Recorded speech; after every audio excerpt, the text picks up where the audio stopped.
Shadow of the Golden Crane, issue number 1 out of 4 from Dark Horse Comics. This is from the world of Hellboy, and this is first series where Susan, this new character, is the main lead. I'm not all that familiar with her. Apparently she appeared in like another series, but I'm not all that caught up on what her character actually is. This is my first time checking this out, so this is going to be like a normie review of this, and I guess this is a good way to judge if people who are not familiar with this universe or with this character, if they can just pick this up and completely enjoy the series or not. So we start off with Susan, and she's basically talking about how as a kid her grandparents would tell her stories about the Golden Crane Society, how they protected people from monsters and ghosts. And she thought that that was all just stories. I think it's kind of interesting that now we're in the year 1963 and she's actually part of the B.P.R.D. So her whole job now is dealing with ghosts and monsters and demons. And she gets some kind of vision. So apparently she's able to receive visions somehow. I don't know what triggers them, but she has visions. And so she rushes over to Hellboy, who's also hanging out with Victor, who's another field agent for the B.P.R.D. Basically says, hey, I need to go with you. Had a vision. And I don't know if she's sharing the vision with him. I think she is. By touching him, she's able to share the vision with Hellboy. So Hellboy kind of sees the vision. And he's like, all right, go grab your things. We'll wait for you. They head out to Oregon where they fight this, I don't know what the hell you would call this creature. It kind of looks like a mix between a Chinese dragon and a horned cat. Yeah, we just kind of get to see Hellboy's fighting this thing. Susan's trying to do crowd control and get the people back into safety. Meanwhile, Victor is able to use his powers, which he's able to conjure up a ghost monkey that attacks, like a ghost gorilla, which is interesting. Again, I'm not familiar with this character, but in power, is he able to create other animals or is it just gorillas? And if so, why? Is he like haunted by the spirit of a gorilla or something? Maybe one of you can explain this to me. But yeah, they're fighting this creature. And that's when Susan notices this necklace. And eventually the creature like goes to attack her and it bumps her. And by touching her, she's able to get a glimpse of the past, vision of memories. So we go years and years into the past. We see this lady. Her name is Lady Bai Lian. I'm going to call her Bai. They're in ancient China at the end of the last century. And there's like a series of deaths that's been going on, and no one knows what's causing it. One guy is believing that it's foreigners who are to blame, and she basically goes to the guy and she's like, "Hey, we'll take care of this." And her compatriot basically opens up his shirt and reveals this tattoo, which I'm guessing is like the Golden Crane Society tattoo or something.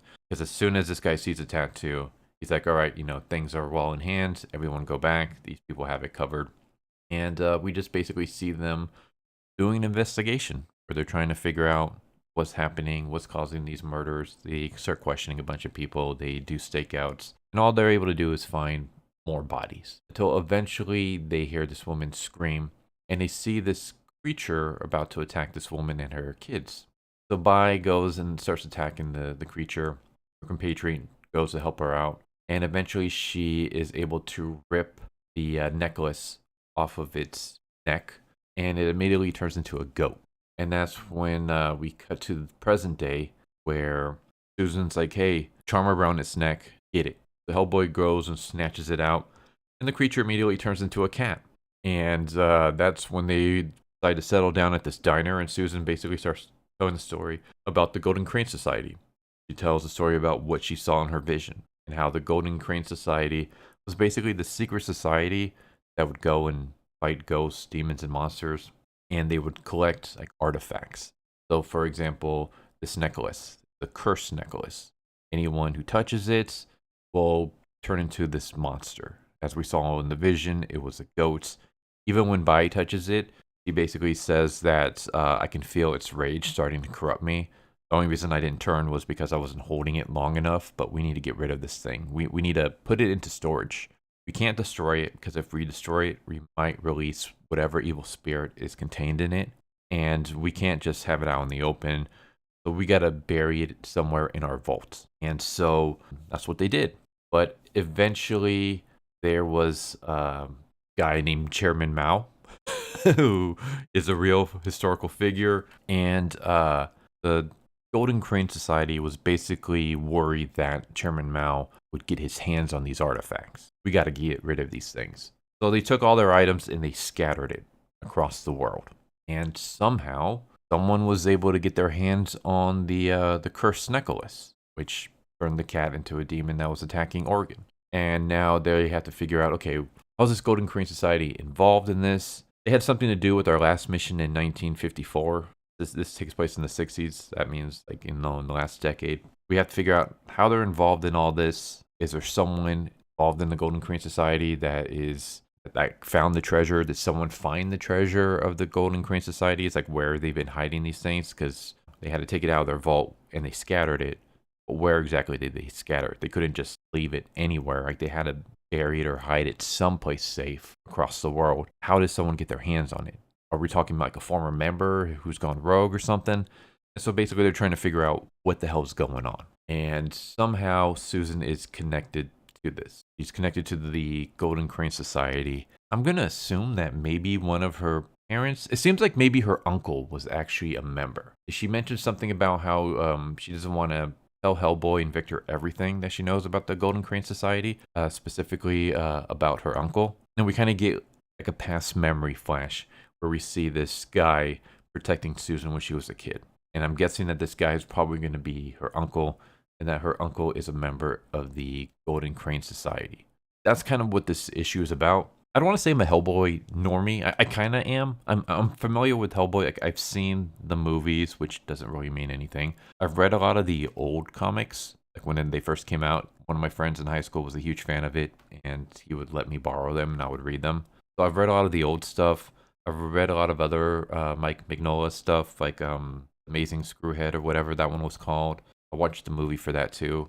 I watched the Hellboy animated movies as well as the live action movies. I've read Baltimore. Was that his name? That one was really good. Like the World War One Demon Hunter. That one was a fantastic. I read all of his stuff. Very awesome. Lobster Johnson. I've read all of his stuff. Really awesome as well. There's another series that I want to start with the Victorian guy. He's like a Victorian occult detective. Eric something with an E. And I'm actually currently reading a Hellboy novel called A Plague of Wasps. I'm very early into that though, just like the first couple of chapters, so I can't really judge it too much. It's interesting so far. But basically what I'm trying to say is I'm not completely lost when it comes to Hellboy, but I'm also not the most knowledgeable person at all, especially with modern stuff. And especially with the B.P.R.D. or B.R.P.D.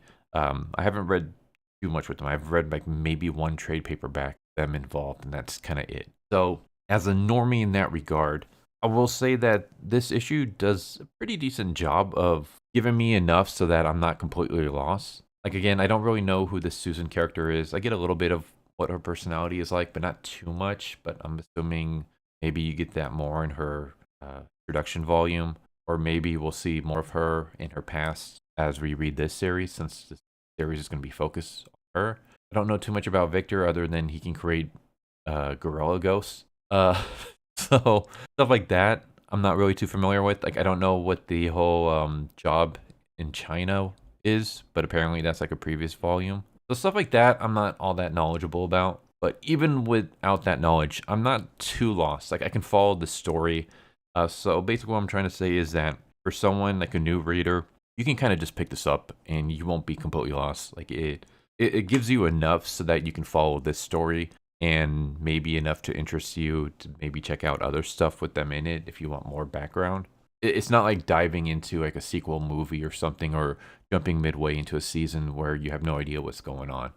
Like I can follow this just fine. Artwork is pretty decent too. It's not Mike Mignola, but it does kind of capture his style, and I have no problems with it. I like it a lot. I really do like Mike Mignola's artwork.